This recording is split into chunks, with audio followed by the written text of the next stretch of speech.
We hope you don't have cancer, but if you do, this show's for you. The Stupid Cancer Show!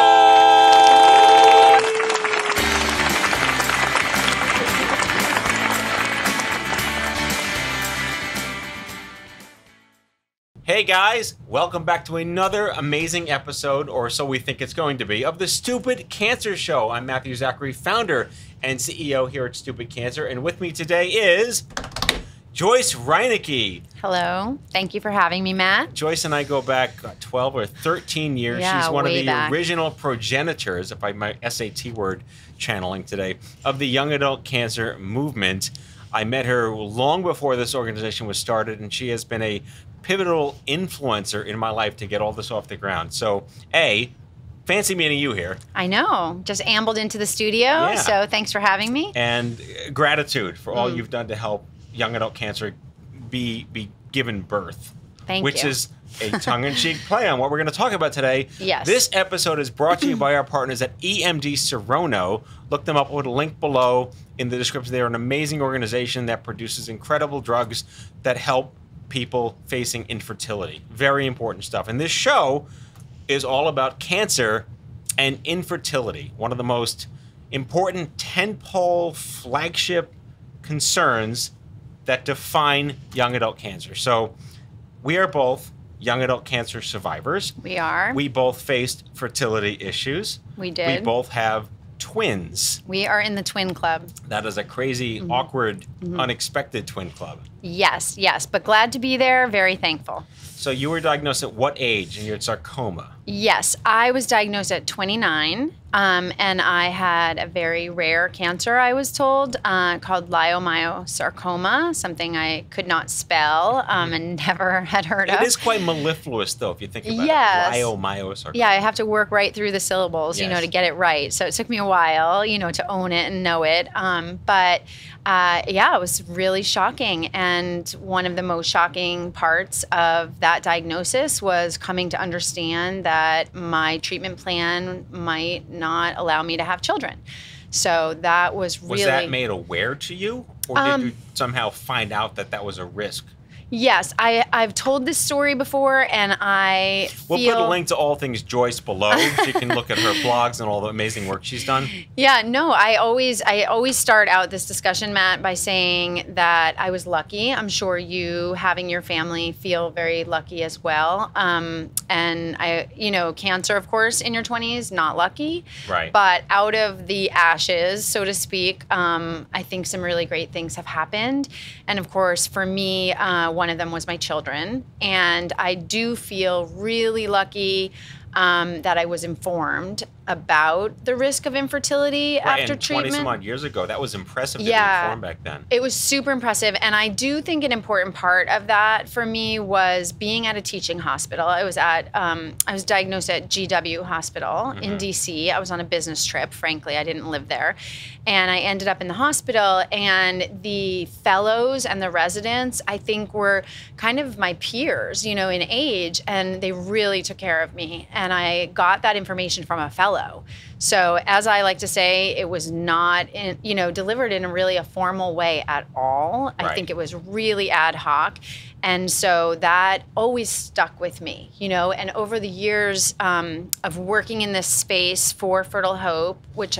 Well, let's get to that first. Okay, you gave back, and you helped, there's an amazing woman named Lindsay Norbeck who you had met. Lindsay also had tongue cancer as a young adult. Yes. Got into the fertility preservation space for young adults. You teamed up with her at Fertile Hope. Yeah, it was a great and lucky first organization coincidence. of its kind. Yes, yes, absolutely. So Lindsay had tongue cancer, you're right. She was really young. She was 22, and she really... Getting like a history lesson right here. Yeah, I have the whole history. Young adult cancer 101. Yeah, Lindsay was single. So for me, I was lucky again again, because I was married. I was 29 when I was diagnosed. And at that time for women, all you could do was freeze embryos. Right. So you either had to have, a spouse or a partner, or otherwise you were looking at the donor sperm book, Right. which was really awkward and weird. awkward Yes. and daunting for people. And we've talked to, tons of survivors over the years who were presented with those choices, right? Which is tough. And so Lindsay was more in that position. She was single. And so she really couldn't understand why guys, could bank their sperm. And she was faced with looking at, having genetic children in the future with a stranger. Right. And so, and that is not to denigrate that choice, but it's just hard when you're that young and you haven't met the person you're going to spend your life with to be making those decisions on your own, right? Like my dad was 47 when I was diagnosed at 21. Yeah. The last thing on his mind was being a grandfather. Right, exactly. But to your point, I was a guy. I was 21, and the pediatric protocols because thankfully I was treated in a pediatric setting, was they just ask you, and it wasn't covered. It paid out of pocket for it. Right, for sure. I mean, and God knows still how much going money on. I've spent to have children, and now I'm That's spending them because I have children. Yeah. But I was made aware, and Yes. It's funny to say that it was awkward. My mom drove me there, but I still had the chance to preserve my fertility, and it was a great option. Women have different biology, right? But where are the liberties, the entitlements, the rights, the gender equity in that process? So that's what this show is really going to focus on right now. I do want to just give a nod back to Fertile Hope. We'll put links because I think Livestrong purchased them, and it's now Livestrong Fertility. Yes, absolutely. It helps those facing financial hardship cover the costs of fertility preservation. Yes, that was a flagship program that Lindsay, really created out of whole cloth, and actually worked with EMD Serono on that program, and they were a tremendous partner in bringing that, to the market. And that was the first program that we know about that gave financial assistance. And it was really a huge goal of Lindsay's to bring that cost down, especially for women who were facing thousands of dollars, in cost. And of course, when you're a young adult and you don't have a ton of money, and you're maybe newly working, you're looking at other cancer costs. Underinsured. You're underinsured. You're just really breaking out in the world. You're not, you don't have a lot of money, and maybe you haven't thought about parenthood, right? So it's hard to look at those costs and immediately figure out and prioritize that. So the idea was to, lessen the burden of that. And that program, lives still on in Livestrong Fertility.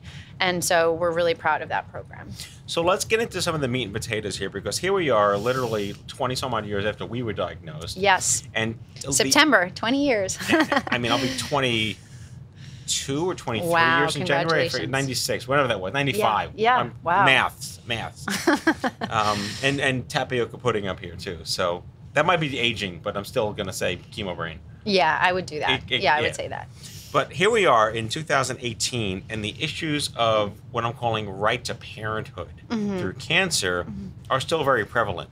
And we conducted a research study with one of our board members who was a researcher on what is the percentile of women who faced cancer in their fertile years who felt, informed. There was a scientific scale on this. I'm laypersoning it, that their cancer treatment could pose a risk to infertility, and that they were given options, affordable or not, to do something to preserve it. And we found out that 9 out of 10 women did not feel informed. Wow. This was 800 women that took this IRB-approved, NCI-funded study. So if that still holds true... Was that the lovely Catherine Benedict? That was the lovely... Shout out to Dr. Catherine Benedict here for helping put that together. Star, yeah. But so I'll just say that again. 9 out of 10 women diagnosed in their fertile years are not made aware of infertility risk and given choices to preserve. I'll say that again. No, I won't say it again. But that is the conversation here. Yes. And this dovetails into many different sort of buckets. Absolutely. There's employer benefits, there's policy benefits, there's technology, there's access, there's cost. You're totally right, Matt. And I want to say, you're right. It's been, 20 years. I mean, I've definitely been working in this space 15 years, and I vacillate day to day. So depending on, what day you catch me, I'll feel optimistic, right, or I'll feel sort of beaten down, right? So, I mean, I'm optimistic, and as you just, alluded to, there's been a lot of change in the technology that has opened up the possibilities. There have recently been changes in policy that have also opened up possibilities and access for more patients, which we can talk about. But, it's still been many years. I mean, this is something that we talked about in terms of getting coverage and a right for patients to have this covered just like any other side effect of cancer treatment, since day one. Right. So the idea that we're still here and still kind of chipping away at this some days is disheartening, but we do feel there's been momentum, especially over the past 2 years, I will say that. And so, I mean, I'd love to talk about positive change, Right. Well, positive change, is awareness. Mm-hmm. I talk about how 12 years ago, long before any of this existed, when it was just kind of an angry, wonderful mob of people screaming that we deserve this, young adult cancer were not 3 words that went in a row.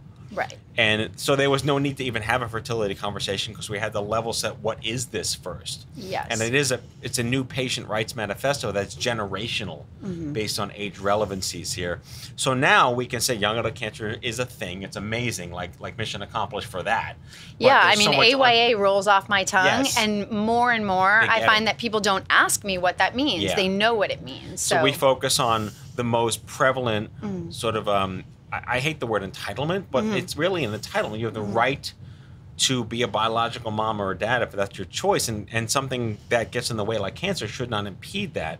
I agree 100%. I mean, that's driven this work, right? And so it is hard. I think, if you talk about reproductive rights, often people are only focused on negative rights, and they're talking about the ability to be free from reproduction, right? You're talking about contraception, and you're talking about access to abortion, and we are all for understanding how important someone's control over their reproductive life is, and trying to empower patients. It's a very weird flip side. It is. It's really the flip side. And I don't mean to say that there's a right to have, genetic or biologic children, but I also think patients, shouldn't be deprived of that right just because they have cancer. They should have the ability. We're all about trying to empower patients to understand what's going to happen to their body as a result of the chemotherapy. We've encountered so many patients over the years that I've been working in this space at Fertile Hope, at Livestrong, and now at the Alliance for Fertility Preservation. Patients, link below. Patients, who don't even really understand exactly why they would have infertility as a result of this, or what is happening to their body. And I don't think those discussions still are at the place that we want them to be in terms of full information about how your ovaries might be damaged, or how your sperm production might be reduced, when it might return, all the things that you need to know. Well, there's 2 parts within that as well, without to overcomplicate it. There are the people who are diagnosed like today, that don't know to ask those questions, or we're not throwing doctors on the bus. This is not a malicious attempt by doctors to not tell you these things. This is an opportunity to have a conversation that isn't often happening for many different reasons. But then there are the 1 million or so people in this country who beat cancer as young adults, who may still be in their fertile years and don't know if they're fertile, because they have no way to track back 20 years or 15 years to what they went through out there. I want to focus on another SAT word of the day. Okay. I'm going to spell this. Iatrogenics. Yes, Link iatrogenic, below. I'm going to flash favorite the word word up here on the screen. Iatrogenics. It is when something happens to you that affects something that would normally naturally happen without it, right? Yes, iatrogenic, something, if you have, let's say, iatrogenic infertility, that means you have infertility that was caused by a medical intervention. Like induced infertility. Yes. It's essentially a side effect. So congenital infertility is there. We are aware people could be just inherently infertile. Right. And we're aware that many people that go to, adoption and surrogacy groups or do IVF are couples that struggle with just congenital infertility. But when infertility is induced by a disease or a treatment, that changes a lot of policy initiatives and HR benefits if you're employed.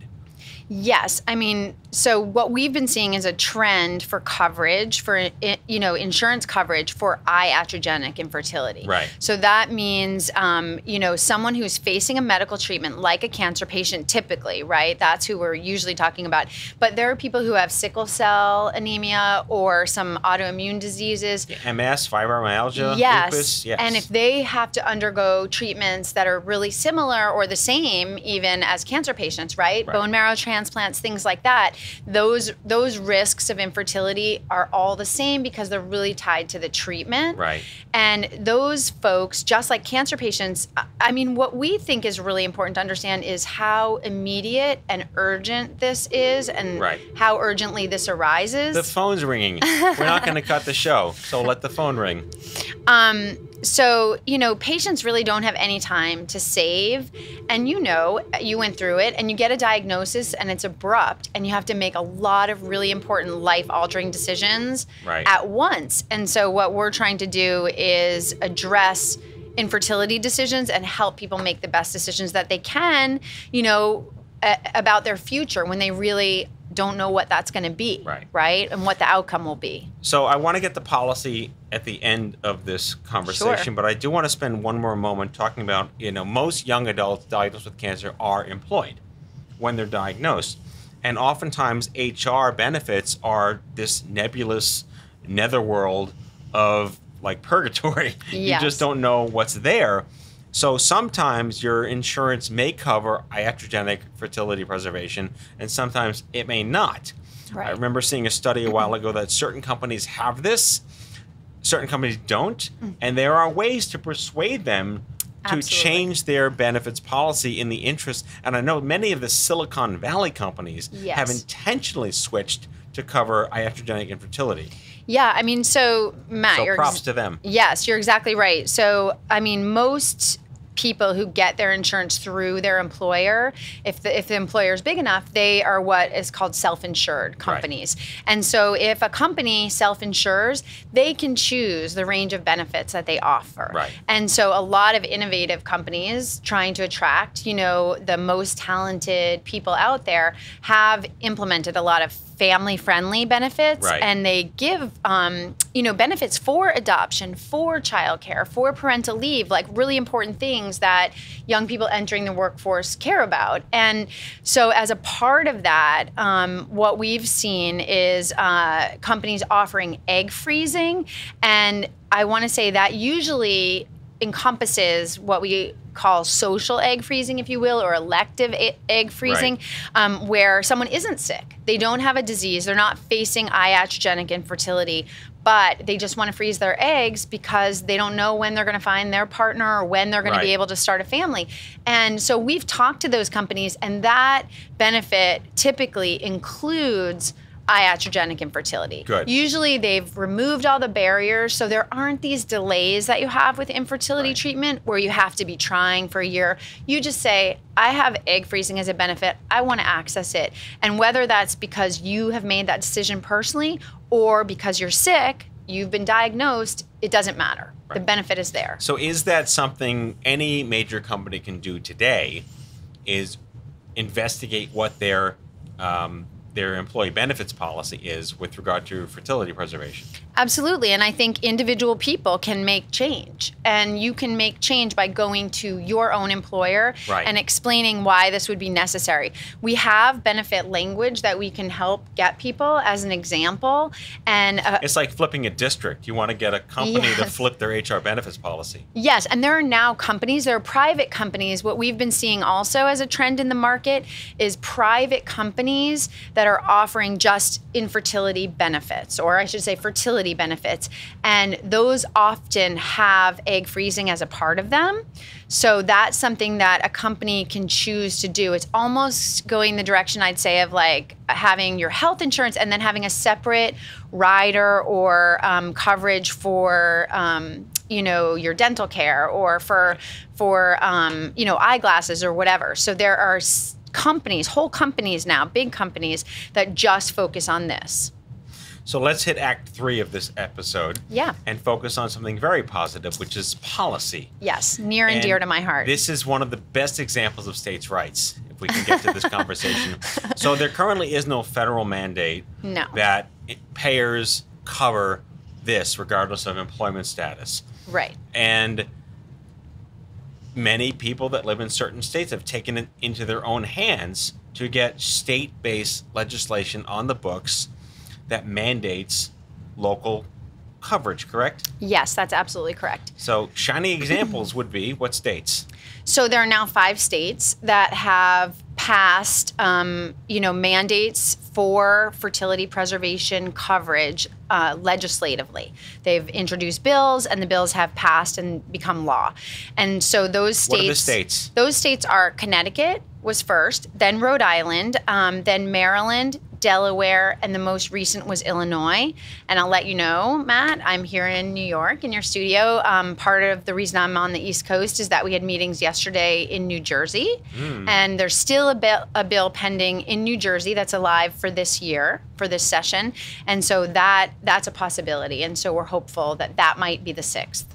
All right. Any New Jerseyans listening to this show as of now, go bug the new governor. Yes, and your representatives. There will be hearings in December, and that's when your representatives need to hear from you, your state assemblymen and your state senators. So this is great. I don't really see this being like the next DOMA. There's not going to be some like cascading state thing that makes it federal. But to the point of the current challenges still being, great, it's covered. Right. Great, it's all there for you. Let's say it's entirely free forever.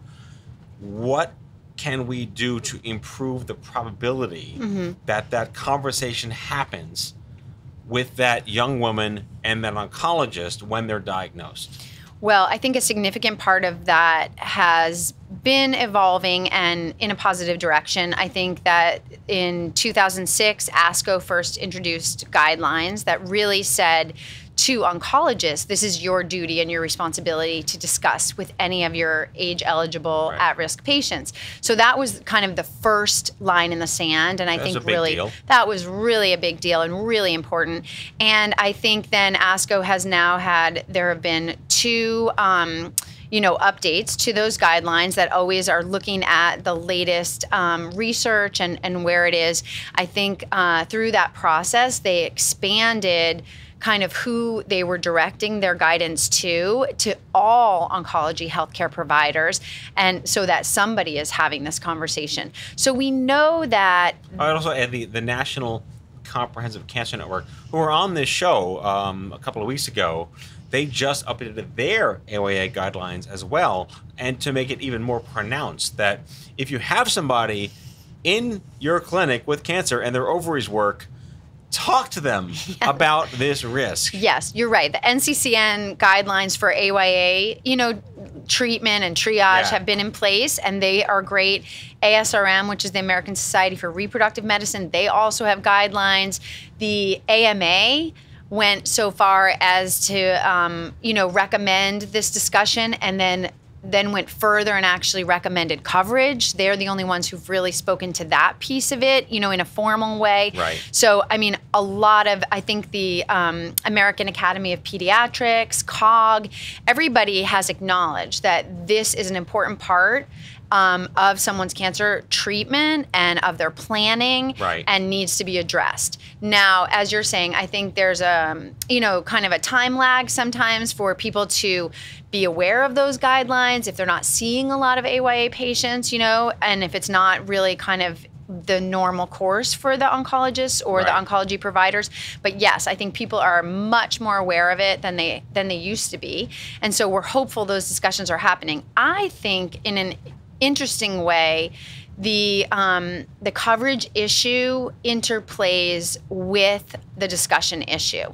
And I think that each influences the other. And so I know, and we were talking about this earlier, some of the clinicians that we work with, will admit really off the record that there is something called the wallet biopsy. And the wallet biopsy. Right. And, Go on. And what we think about as the wallet biopsy is really, it's altruistic in nature in that I think sometimes providers are concerned about causing patients more distress by putting these options on the table, especially for women, when they have a patient in front of them who they really know cannot afford this. Right. So I think, unfortunately, What, they think they're doing them a favor by not making them aware of choice? I think that I don't want to impugn, any of the oncologists or practices, because I think they want to do best by their patient. I agree. It's not a malicious, malevolent Yeah, absolutely. thing. And I think it's just, and it's not to say that people aren't getting the risk information. And I think that obviously people are complying with informed consent.